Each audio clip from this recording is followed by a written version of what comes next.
Baik, Assalamualaikum warahmatullahi wabarakatuh.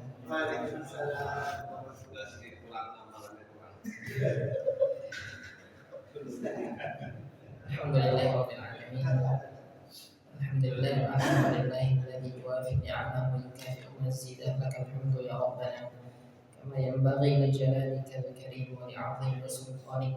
Allahumma shalli wa sallim وزد وبارك على عبدك ونبيك محمد صلى الله عليه وسلم وعلى آله وصحبه وسلم تسليما مزيدا إلى يوم الدين.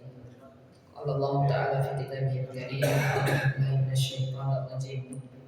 يا أيها الذين آمنوا اتقوا الله حق تقاته ولا تموتن إلا وأنتم مسلمون.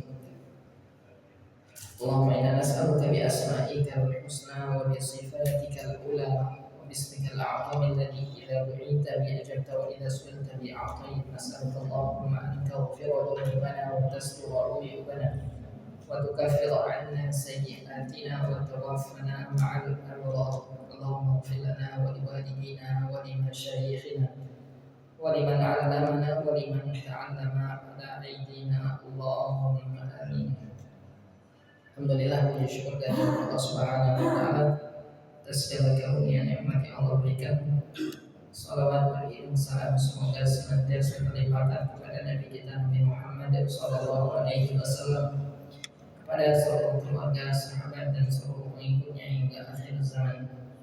Jemaah salat Isya yang dirahmati Allah Subhanahu wa Ta'ala. Mohon maaf saya agak sedikit pelan dikarenakan sedang habis suaranya, sehingga saya agak mengurangi volume suara. Jemaah yang dirahmati Allah Subhanahu wa Ta'ala, pada pertemuan hari ini insyaallah kita akan masuk pembahasan berikutnya dari salat sunnah, dan ini insyaallah pembahasan terakhir dari salat sunnah sebelum kita masuk pada salatul jamaah, salat jamaah. Salat sunnah yang telah kita bahas pada pertemuan yang lalu adalah salat sunnah istikharah. Sudah kita bahas pada pertemuan yang lalu. Masuk pada salat sunnah berikutnya, salatul hajah, salat hajat. Di antara hal yang perlu diperhatikan berkenaan dengan salatul hajah, insyaallah kita akan bahas satu persatu dari pembahasan salatul hajah. Jemaah yang dirahmati Allah Subhanahu wa Ta'ala, masuk pada pembahasan salatul hajat. Salat hajat yaitu seseorang mengerjakan salat sunnah yang tujuan dari salat sunnah tersebut adalah menginginkan satu hajat, satu kebutuhan kepada Allah Subhanahu wa Ta'ala. Gitu ya. Hal ini didasarkan pada satu dalil atau satu hadis yang diriwayatkan oleh Imam At-Tirmidzi dalam sunannya dari Abdullah bin Abi Aufa. Dia berkata, qala Rasulullah sallallahu alaihi wasallam, bersabda Nabi sallallahu alaihi wasallam, man kanat lahu ila Allahi hajatun, barang siapa dia memiliki hajat kepada Allah Subhanahu wa Ta'ala. Barang siapa seseorang memiliki hajat kepada Allah Subhanahu wa Ta'ala,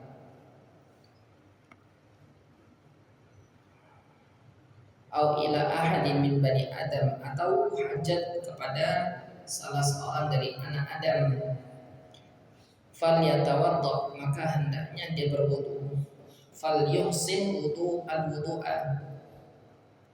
dengan wudu tersebut kemudian dia sempurnakan, dia perbagus wudu tersebut. Tsummal yusalli, kemudian hendaknya dia salat raka'ataini, 2 rakaat. Tsummal yusni 'ala Allahi wa yusalli 'ala Nabi sallallahu alaihi wasallam, kemudian dia memuji Allah Subhanahu wa Ta'ala dan bersalawat kepada Nabi sallallahu alaihi wasallam. Artinya setelah menyelesaikan salat, kemudian dia memuji Allah dan bersalawat kepada Nabi sallallahu alaihi wasallam. Kemudian dia berdoa dengan satu doa, la ilaha illallahul halimul karim, subhanallah subhanallahi rabbil arsyil azim, alhamdulillahi rabbil alamin, as'aluka mujibat rahmatik wa azaima maghfiratik wal ghanimata min kulli birrin was salamata min kulli ismin, la tada'li dhanban illa ghafartah wala hamman illa farajtah wala hajatan hiya laka ridan illa qadaitaha ya arhamar rahimin. Ini hadis yang menjadi sandaran oleh para ulama di dalam menetapkan sunnahnya seseorang mengerjakan 2 rakaat ketika meminta satu hajat. Jemaah yang dirahmati Allah Subhanahu wa taala, akan tetapi hadis yang kita baca tadi para ulama mengatakan hadisnya lemah atau dhaif, lemah. Hadisnya lemah. Jemaah yang dirahmati Allah Subhanahu wa taala, walaupun hadis ini lemah, tetapi para ulama tetap menganjurkan salat hajat. Gitu ya, tetap menganjurkan salat hajat berdasarkan dalil yang lain, berdasarkan dalil yang lain. Ada hadis-hadis dan ada ayat sebagai penguat. Maka jumhur ulama tetap mensunahkan salat hajat walaupun hadis yang kita baca tadi lemah. Di antara penguat dari hadis yang kita baca tadi adalah satu firman Allah Subhanahu wa taala, wasta'inu bis sabri was salah, dan mintalah pertolongan kepada Allah Subhanahu wa taala dengan sabar dan salat. Berarti dari ayat ini disimpulkan ketika seseorang ingin meminta satu pertolongan, maka hendaknya dia mengerjakan salat. Ini berdasarkan keumuman ayat tersebut. Begitu pula diriwayatkan dari Abu Dawud dari Hudzaifah, hadis hasan. Dari Hudzaifah radhiyallahu taala anhu dia berkata, kana Nabi sallallahu alaihi wasallam, dahulu Nabi sallallahu alaihi wasallam idza hazabahu amrun shalla. Beliau sallallahu alaihi wasallam apabila hazabahu amrun artinya datang suatu hal yang penting, gitu ya, atau au asabahu ghammun, atau beliau tertimpa suatu kesedihan. Nah, maka bisa kita artikan dahulu Nabi Sallallahu Alaihi Wasallam apabila beliau menghadapi satu perkara penting atau beliau ditimpa kesedihan, salat, maka beliau melakukan salat. Itu ya, hadis yang hasan dihasankan oleh para ulama, riwayat Imam Abi Dawud. Ini yang perlu diperhatikan. Maka dari hadis tersebut bisa disimpulkan seseorang ketika memiliki hajat bisa melaksanakan 2 rakaat. Gitu ya, bisa melaksanakan 2 rakaat berdasarkan ayat tadi dan hadis yang tadi kita sebutkan. Begitu pula hadis yang diriwayatkan oleh Imam Muslim, ma min 'abdin, tidaklah seorang hamba yatawadda fayuhsinu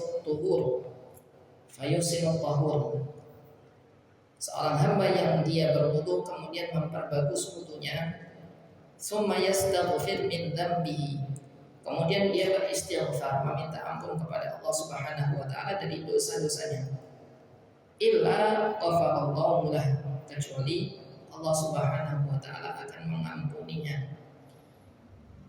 Gitu ya, kecuali Allah Subhanahu wa taala mengampuninya. Ada di sini disimpulkan oleh para ulama, wal maqsudu fal maqsudu, maka maksud dari hadis tersebut idza sta'ana bis shalah, kalau seseorang meminta pertolongan dengan salat, fi talabi rabbihil hajah, di dalam meminta hajat kepada Allah Subhanahu wa taala, au fi taubati ila Allah, atau taubat kepada Allah Subhanahu wa taala, kana hadza min asbabil maghfirah, maka salat tersebut bisa menjadi sebab diampuninya dosa-dosanya. Itu yang perlu diperhatikan. Berarti dari sini dianjurkan seseorang apabila memiliki hajat mengerjakan salat 2 rakaat. Mengerjakan salat 2 rakaat. Ini yang perlu diperhatikan dari sandaran yang mengatakan bahwa bahwasanya disyariatkannya salatul hajat. Maka jemaah yang dirahmati Allah Subhanahu wa taala, salat merupakan hal yang sangat penting dan menjadi pegangan para ulama-ulama terdahulu di dalam hal yang diinginkan di dalamnya kebaikan dan pertolongan Allah Subhanahu wa taala. Nabi Ibrahim alaihissalam tatkala Hajar diambil oleh raja pada saat itu, maka Nabi dalam sebuah riwayat Nabi Ibrahim alaihissalam salat 2 rakaat meminta pertolongan kepada Allah Subhanahu wa taala. Begitu pula Ibnu Abbas radhiyallahu taala anhuma tatkala beliau mendapati kabar bahwasanya saudaranya meninggal, maka Ibnu Abbas waktu itu beliau mengerjakan salat 2 rakaat. Untuk apa? Untuk meminta diteguhkan oleh Allah Subhanahu wa taala supaya dia bisa dikuatkan karena kesedihan ditinggal oleh saudaranya. Dia mengerjakan 2 rakaat. Maka salat merupakan hal yang penting bagi seorang muslim yang seseorang itu bisa melaziminya, memperbanyaknya sebagai bentuk meminta bantuan kepada Allah Subhanahu wa taala. Maka jemaah yang dirahmati Allah Subhanahu wa taala, diriwayatkan bahwasanya Imam Ahmad bin Hanbal beliau mengerjakan dalam sehari 300 rakaat. Berapa? 300 rakaat. 300 rakaat.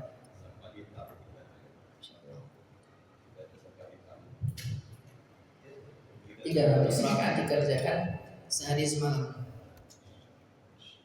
Diriwayatkan oleh anaknya Imam Ahmad, beliau mengatakan kana abi yusalli fil yaumi wal lailah 300 rakaat.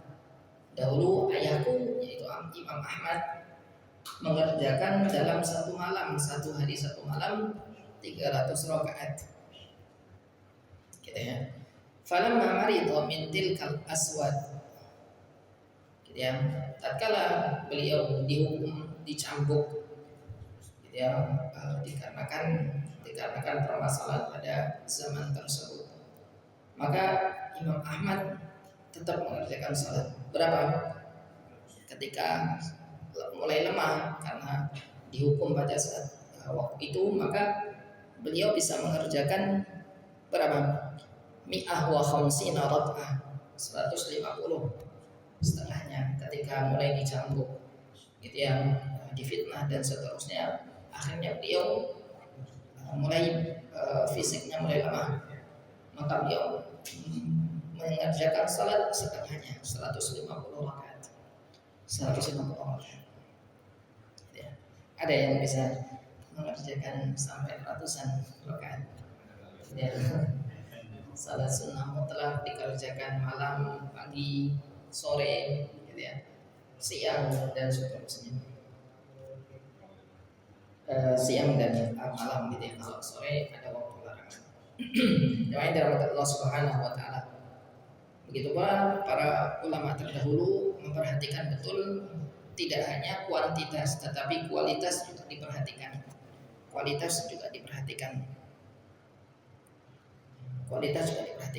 Maka diriwayatkan bahwasanya Ibnu Jurayj mengatakan lazimtu Atha 18 sanah.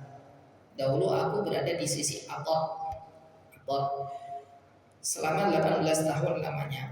Wa kana ba'da ma kabura wa dha'ufa yaqum ila shalah fa yaqra'u 200 ayat min al-Baqarah wa huwa qa'imun la yazulu minhu syai'un wa la yataharrak. Kata Ibnu Jurayj, saya dahulu bersama Atha.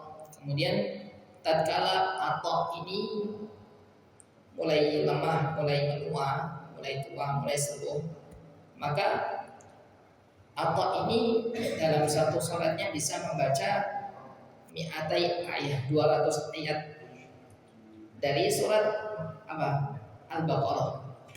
Al-Baqarah bukan surat yang pendek, tapi surat Al-Baqarah, bisa mengerjakan 200 ayat dari surat Al-Baqarah. Dan beliau dalam kondisi berdiri tidak bergoyang-goyang gitu ya, dalam kondisi la yataharrak, tegak, diam, fokus gitu ya. Insyaallah itu merupakan di antara hal yang menjadi kelebihan para ulama terdahulu. Mereka bisa melakukan salat dengan penuh kekhusyuan, kemudian memperbaiki kualitas dan kuantitas salat mereka.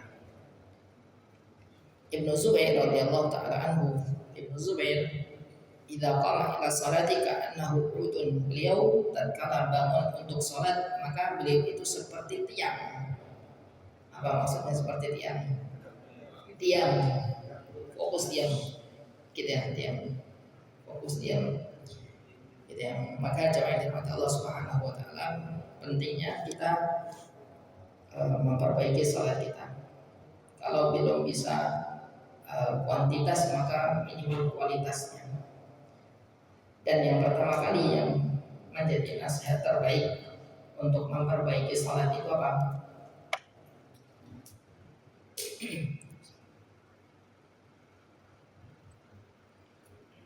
Kalau seseorang ingin memperbaiki salatnya, yang pertama kali apa yang harus dilakukan? Yang perlu diperhatikan adalah satu, yang pertama kali adalah fahami apa yang dibaca. Fahami apa yang dibaca, karena itu akan menjadi wasilah salat kita akan menjadi khusyuk. Gitu ya, fahami minimal doa-doa dulu apa yang biasa kita baca. Minimal yang wajib dulu, yang rukun kita fahami, Al-Fatihah, kemudian bacaan-bacaan tasyahud, gitu ya, itu difahami. Setelah itu sunnah-sunnahnya difahami, doa iftitah, kemudian tasbih dan seterusnya, sehingga salat kita akan menjadi khusyuk. Itu yang perlu diperhatikan. Jemaah dirahmati Allah Subhanahu wa taala, Nabi pernah bersabda, "Wa inna rajula la yansarifu," dan seorang laki-laki atau seseorang ketika dia mengerjakan salat kemudian dia berpaling dari salatnya, wa ma kutiba lahu illa usyrun, ternyata ada orang yang setelah salat hanya dicatat 1/10 dari salatnya, 1/10 pahala dari salat tersebut dari orang itu, atau 1/9, atau 1/8, 1/7, 1/6, 1/5, 1/4, 1/3, setengah. Masing-masing memiliki pahala masing-masing sendiri-sendiri. Ada yang full, ada yang 1/10, ada yang 1/9 dan seterusnya. Hadis yang dihasankan, hadis riwayat Abu Dawud yang dihasankan oleh para ulama. Jadi maka dari sini pentingnya memperbaiki salat kita. Salat bisa menjadi hal yang bisa merealisasikan hajat kita. Ini berkaitan dengan salatul hajah. Kemudian berikutnya salat sunnah wudu. Salat sunnah wudu. Salat sunnah wudu, salat sunnah taubat, dan terakhir salat sunnah ketika datang dari safar. Salat sunnah wudu jamaah yang dirahmati Allah Subhanahu wa taala di antara salat sunnah yang dianjurkan oleh para ulama.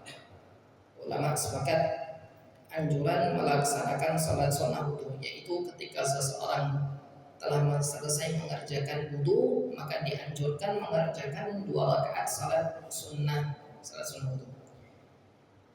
Oke. Berdasarkan satu hadis yang kita baca dari Uqbah bin Amir, hadis riwayat Imam Muslim. Uqbah bin Amir mengatakan, dahulu kami dapat tugas untuk menggembala onta. Maka suatu kali saya dapat giliran untuk menggembala onta-onta pada waktu sore hari. Maka tatkala aku sedang menggembala onta, maka aku dapati Rasulullah SAW sedang berdiri yuhaditsun nas, dan berbicara kepada manusia, kepada orang-orang.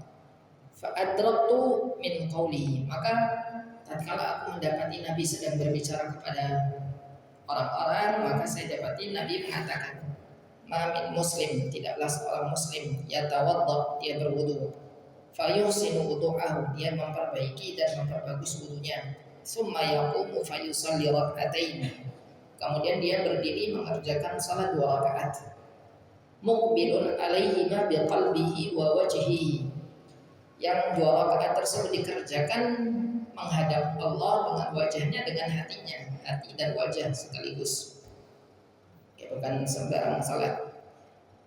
Apa balasannya? Illa wajabat lahul jannah, kecuali kalau orang tersebut melakukan hal tersebut wajib baginya surga. Hadis riwayat Muslim, hadis sahih. Apa tadi? Seorang hamba yang dia mengerjakan wudu, memperbagus wudunya, maksudnya apa memperbagus wudunya? Wudunya sempurna, gitu ya. Kemudian bangun untuk mengerjakan 2 rakaat dengan hati dan wajahnya menghadap Allah Subhanahu wa taala, maka wajib baginya surga. Maka kata Uqbah bin Amir, beliau mengatakan, faqultu ma ajwada hadi, Masya Allah, luar biasa hadis ini, kata Uqbah bin Amir. Apa?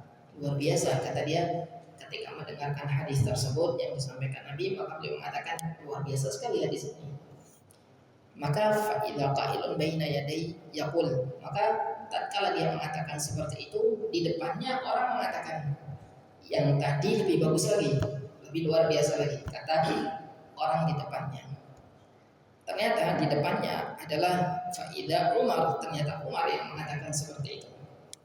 Oke, jadi ketika Uqbah bin Amir mengatakan, wah luar biasa ini hadisnya, bisa dapat surga dengan cara yang mudah, maka Umar mengatakan hadis yang sebelumnya lebih bagus lagi, lebih luar biasa lagi. Maka Umar mengatakan,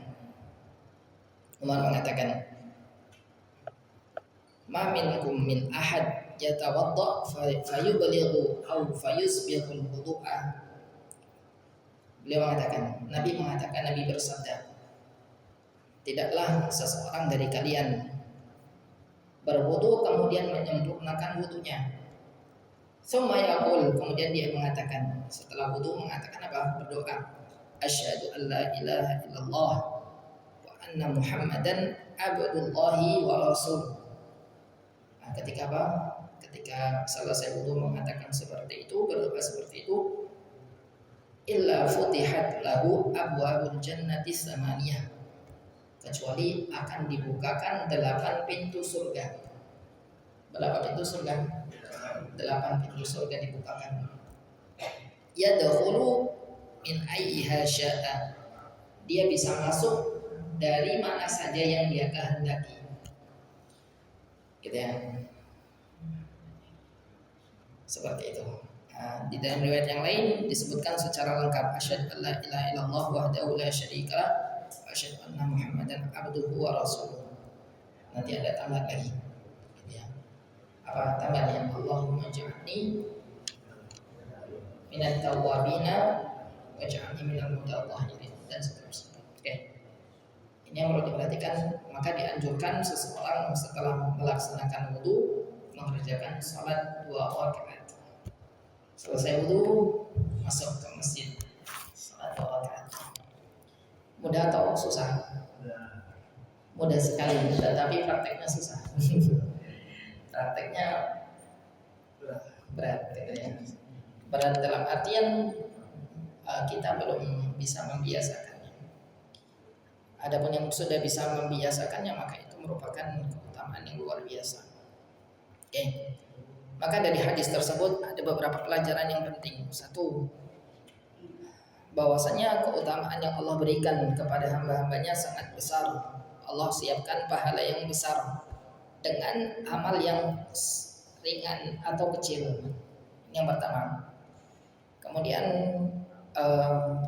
hadis tersebut juga menjelaskan bahwasanya keutamaan berwudu dan zikir setelah berwudu.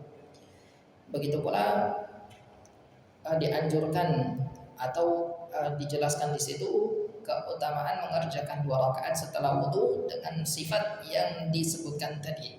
Apa tadi sifatnya? Menghadap Allah dengan hati yang menghadap Allah dengan khusyuk.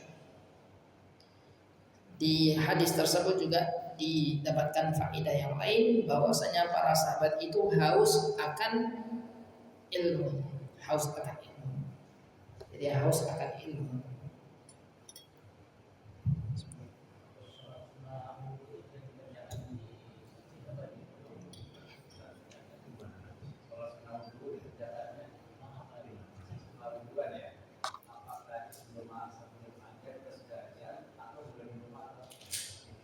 Salat sunnah wudu bisa dikerjakan dimanapun, setelah adzan atau sebelum adzan boleh dikerjakan kapanpun, walaupun dalam waktu larangan diperbolehkan, ya, karena di antara salat yang memiliki sebab dan sebabnya di awal wudu dulu baru salat, maka boleh dikerjakan walaupun dalam kondisi waktu larangan.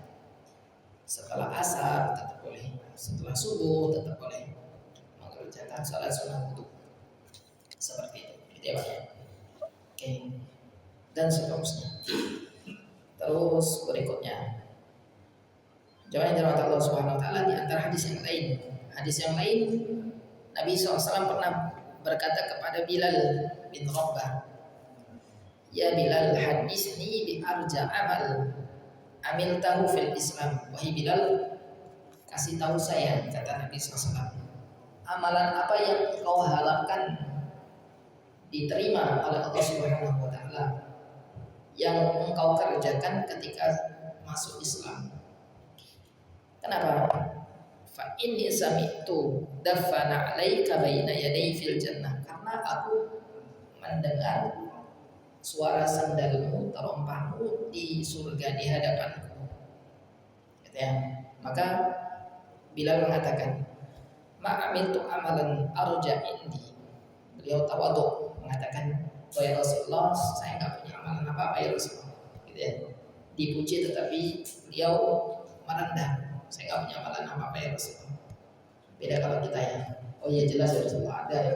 Saya punya ini gitu ya. Ya mungkin 1, ini 2, 3, 4. Tapi beliau mengatakan saya nggak punya ya Rasulullah. Ya mungkin ya Rasulullah, saya punya amalan, mungkin saya kalau atatahhar tahuran, kalau saya bersuci ya fi sa'ati lailin au nahar, baik siang maupun malam, illa salaitu, kecuali saya salat. Bila dikatahur ma kutiba li an usalli. Ya, dengan kesucian tersebut saya bisa mengerjakan salat semampu saya. Nah, maka dari sini mengerjakan salat setelah berwudu dianjurkan. Contohnya Bilal bin Rabah, beliau di antara sahabat yang bisa dikatakan sandalnya sudah di surga. Artinya orangnya nyusul, gitu ya, orangnya nyusul masuk surga juga, gitu ya. Ini yang boleh diperhatikan. Oke. Kemudian yang perlu diperhatikan, dan salat sunnah wudu ini dikerjakan aqibal faraghi minhu, dikerjakan langsung, kalau bisa langsung setelah wudu. Wa qabla tulil fasli, sebelum jeda lama. Sebelum jedanya lama, maka sebelum jedanya lama kerjakan salat sunnah wudu. Artinya kalau jedanya sudah lama berarti sudah gugur salat sunnah wudunya. Ya sudah wudu kemudian ngobrol lama. Setelah itu, oh ya tadi saya wudu ya, saya salat dulu ya. Berarti sudah gugur, sudah selesai. Gitu ya, sudah selesai. Wal i'rad, begitu pula kalau orang sudah meniatkan saya enggak salat sunnah wudu, maka sudah gugur salat sunnah wudu bagi dia. Wa tahassala bima tahassala bihi tahiyatul masjid, maka sama seperti tahiyatul masjid, salat sunnah wudu bisa bisa nebeng ke sholat lain. Contohnya sholat duha, contohnya sholat qabliyah, bisa qabliyah maghrib sekalian niat sholat sunnah wudu. Berarti ketika seseorang masuk masjid bisa meniatkan sholat qabliyah, sholat sunnah wudu, sholat sunnah tahiyatul masjid. Pahalanya double tiga pahala triple gitu ya. Langsung. Betul. Makanya kata para ulama, orang yang cerdas itu ketika mereka memiliki ilmu, ketika memiliki ilmu dengan satu niat bisa dapat banyak pahala. Sedangkan orang yang nggak punya ilmu, ya dapatnya cuma satu pahala saja karena nggak tahu. Tapi kalau tahu dia akan mengerjakan niat sholat sunnah, duduk seperti ini diniatkan iktikaf dan seterusnya. Ya, maka setiap masuk masjid langsung diniatkan saya mau iktikaf, langsung pahalanya ngalir gitu ya, dan seterusnya. Ini yang perlu diperhatikan dari salat sunnah wudu. Berikutnya salat at-taubah, salat sunat taubah. Salat sunat taubat merupakan salat sunnah ketika seseorang terjatuh pada kemaksiatan. Ketika seseorang ingin bertobat dari dosa, maka dianjurkan mengerjakan salat taubat. Di antara dalilnya hadis sahih yang diriwayatkan Abu Dawud, Tirmidzi, An-Nasa'i dan yang lainnya dari Ali bin Abi Thalib radhiyallahu taala dia berkata,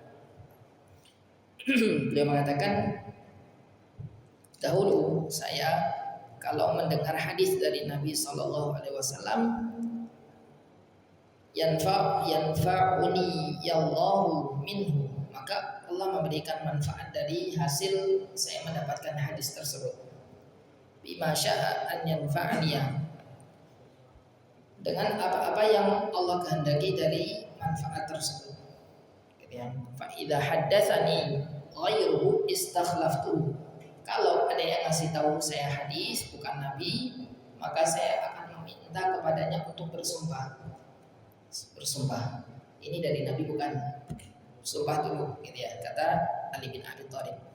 Fa idza halafa li saddaqtu, kalau dia bersumpah saya akan mempercayainya. Wa haddatsani Abu Bakar, dan suatu kali Abu Bakar memberikan hadis kepadaku. Wa saddaqa Abu Bakar, maka saya tanpa memerintahkan dia bersumpah dulu. Ini keutamaan Abu Bakar radhiyallahu taala anhu.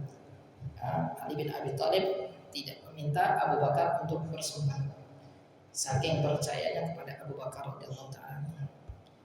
Maka Abu Bakar mengatakan kepadaku satu hadis. Nabi bersabda, "Ma min muslimin, tidaklah seorang muslim yudnibu dzamban, dia melakukan dosa, summa yatawadda, kemudian dia berwudu, wa yuhsinul wudu, dan dia memperbagus wudunya, wa yusalli rak'atain, dan dia mengerjakan salat 2 rakaat, wa yastaghfirullah, dan dia beristighfar kepada Allah, illa ghafarallahu lahu, kecuali Allah akan mengampuninya." Gitu ya.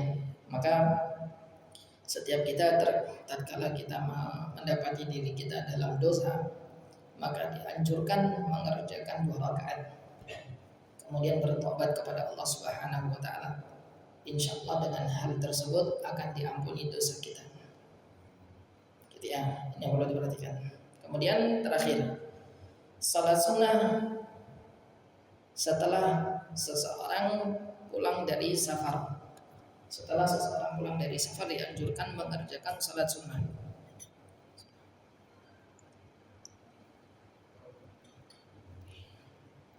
Salat sunnah setelah safar. Dari Ka'ab bin Malik radhiyallahu taala anhu, hadis diriwayatkan Imam Bukhari dan Muslim. Kana alaihi salatu wassalam, dahulu Nabi SAW idza qadima min safar, tatkala beliau itu datang dari safar, bada'a bil masjid, beliau memulainya dengan masjid, masuk masjid langsung. Faraka'a fihi rak'atain, beliau mengerjakan 2 rakaat. Summa jalasa linnas, kemudian beliau baru berinteraksi dengan manusia. Beliau tatkala pulang dari safar, maka yang pertama kali beliau masuk masjid mengerjakan 2 rakaat salat, mengerjakan 2 rakaat salat. Dari sini kata para ulama dianjurkan seseorang yang datang dari safar safar maka dianjurkan mengerjakan 2 rakaat di masjid. Pertama kali datang masuk masjid langsung mengerjakan 2 rakaat salat sunnah datang dari safar. Di antara hikmahnya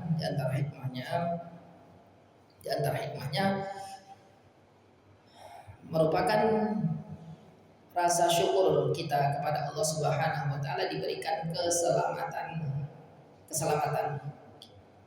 dan mengambil berkah dengan salat. Mengambil berkah dengan apa? Salat. Mengambil berkah dengan salat. Pertama kali kita datang di tempat kita mukim, ya, sehingga pertama kali kita mukim kita mendapatkan keberkahan dari hadirnya kita di pemukiman kita. Gitu ya. Nah, kemudian terakhir, dan di dalam salat sunnah tersebut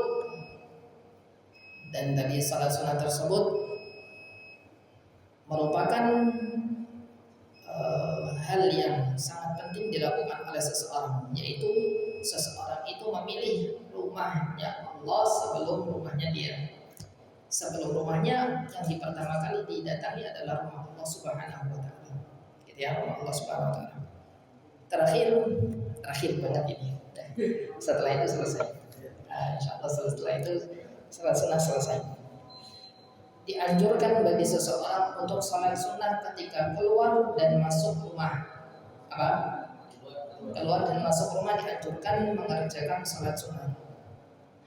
Apabila seseorang di antara kalian kharajta min manzilika, keluar dari rumah kalian, fasalli rak'atain, hendaknya salat 2 rakaat, tamna'anika makhrajas su, yang dengan 2 rakaat tersebut diharapkan bisa mencegah keburukan yang ada di luar. Mencegah keburukan di mana? Di luar. Jadi kalau kita mau keluar, salat sunnah 2 rakaat. Keluar. Di rumah biasa, seperti biasa kita mau keluar rumah. Salat sunnah 2 rakaat. Wa idza dakhalta manzilika, kalau kamu hendak masuk ke rumahmu, fasalli rak'atain, salat 2 rakaat. Tamna'anika madkhalasu, yang 2 rakaat tersebut diharapkan bisa mencegah keburukan di dalam rumah. Hadis ini diperselisihkan, sebagian mengatakan lemah, tetapi sebagian mengatakan hadis hasan, sebagaimana dihasankan Ibnu Hajar Al-Haythami dan Syekh Al-Albani Allah Ta'ala Al-Jami'. Jadi ya, maka dari sini dianjurkan seseorang mengerjakan 2 rakaat setelah dari luar masuk rumah dan juga dari dalam keluar. Bisa, gitu ya. Diniatkan ya kita salat sunnah biasa, mau keluar rumah, gitu ya. Mau keluar rumah kita salat sunnah 2 rakaat. Nah, kemudian bisa tadi nebeng salat lain. Contoh, kita mau ke masjid salat qobliyah maghrib, kita salat 2 rakaat sekaligus akan keluar rumah, gitu ya. Jadi satu niat seperti itu. Nah, jadi bisa kita niatkan salat sunnah qobliyah, salat sunnah keluar rumah dan seterusnya, gitu ya. Itu yang bisa kita pelajari pada hari ini. Semoga ada manfaatnya. Subhanakallahumma wa bihamdik.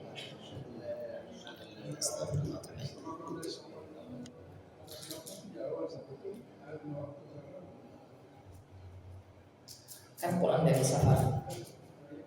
Ya, pulang dari safar. Dia berarti sebabnya di awal, boleh di kapan pun. Mau boleh dilaksanakan. Dan langsung masuk masjid. Itu saja mungkin. Assalamualaikum warahmatullahi wabarakatuh.